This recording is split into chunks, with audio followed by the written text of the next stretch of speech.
നടു റോട്ടിലോ അതേപോലെ തന്നെ ബസ് സ്റ്റാൻഡിലോ ഉള്ള തല്ലല്ല ഇപ്പൊ കണ്ടത്. തിരുവനന്തപുരം കോർപ്പറേഷൻ്റെ ഉള്ളിൽ നടക്കുന്ന അഭ്യാസമാണ്.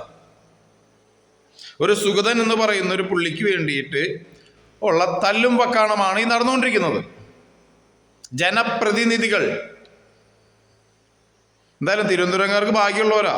ഇങ്ങനത്തെ കുറെ എണ്ണത്തിനാണല്ലോ കിട്ടിയത്. എല്ലാവരെയും ആ തല്ല് കൂടുന്ന എല്ലാത്തിനെയും.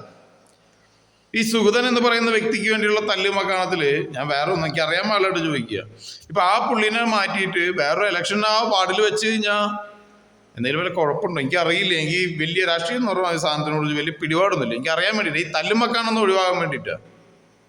ഞങ്ങളുടെ നാട്ടിലൊക്കെ എന്തെങ്കിലും ഒരു പ്രശ്നം ഉണ്ടായി കഴിഞ്ഞാൽ കൗൺസിലർമാരെ വിളിക്കുക, എന്തെങ്കിലും ഒരു ഒത്തുതീർപ്പ് എന്നൊക്കെ പറഞ്ഞിട്ട്.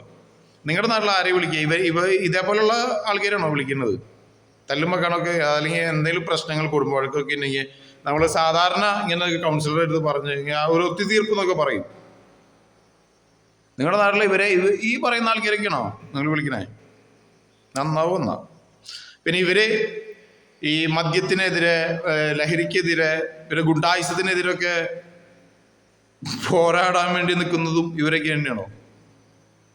ബെസ്റ്റാവുന്ന ജനപ്രതിനിധികളാണ് ഈ കാണിച്ചു കൂട്ടുന്നത്. വരും തലമുറയ്ക്ക് ഒരു എന്താ പറയാ മുതൽക്കൂട്ടാണ് നിങ്ങൾ ഈ കാണിച്ചു കൂട്ടുന്നതൊക്കെ.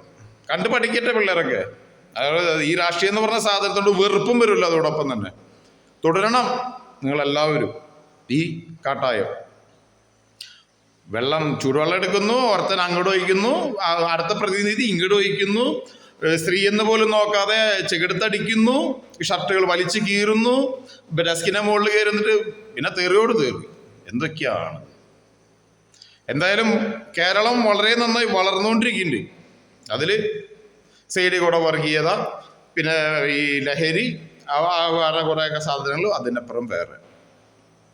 എന്തായാലും അടിപൊളിയായിട്ടുണ്ട്. തിരുവനന്തപുരംകാരെടുത്ത്